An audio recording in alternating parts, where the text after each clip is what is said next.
I just turned a shot deer from a pile of meat into a backpack. Now I'm gonna haul it out of here, start cutting the pieces for a backpack frame. The Swiss Army's seen better days.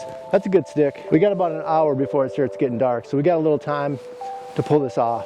Vertical legs, cross beams, and just for added support, I'm gonna put 2 beams across there and there. So fortunately for us, this deer isn't that big. If it was a 200-pounder, it might be a little trickier. I might be being a little bit wasteful with this paracord. I just have a lot of it with me and I'm in a hurry. But if I was in a survival situation, I'd be a little bit more careful probably with my knots. All right, there's our basic frame. It's a little bit flimsy still. I think this will really tighten it up for us. But I want this thing to be sturdy.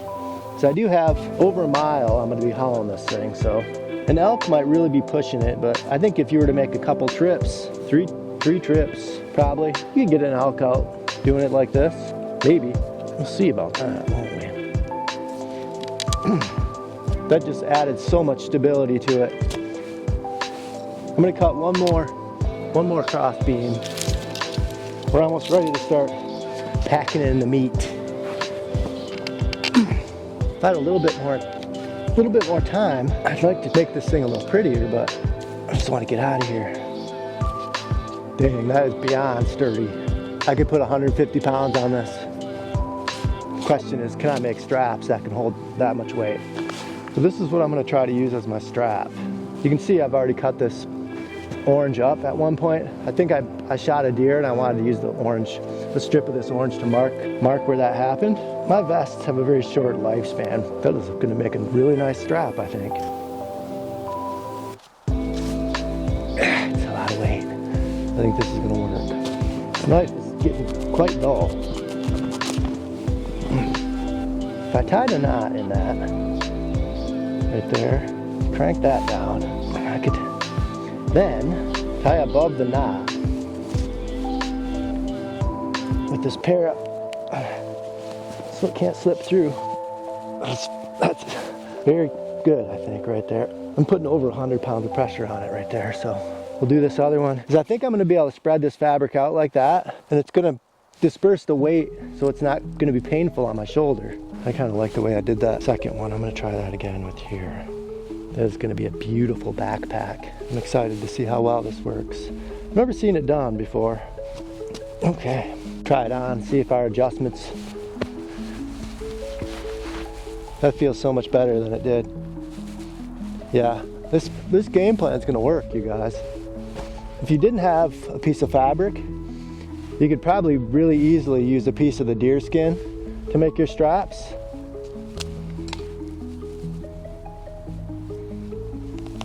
Might be a little trial and error here to see what we got to do to make this happen, but it feels like that's really staying there pretty good.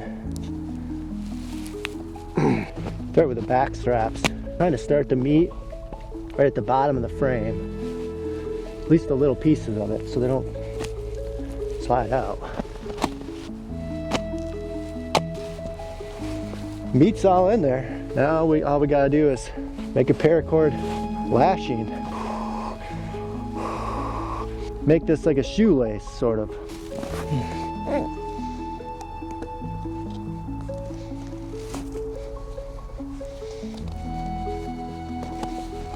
Just going around and around. It's nice because you don't have to tie any knots.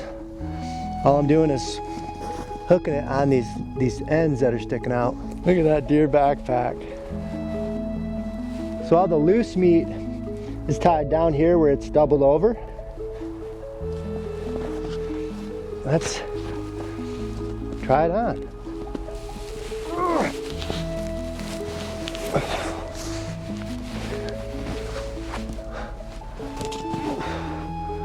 Hell yes, that works good.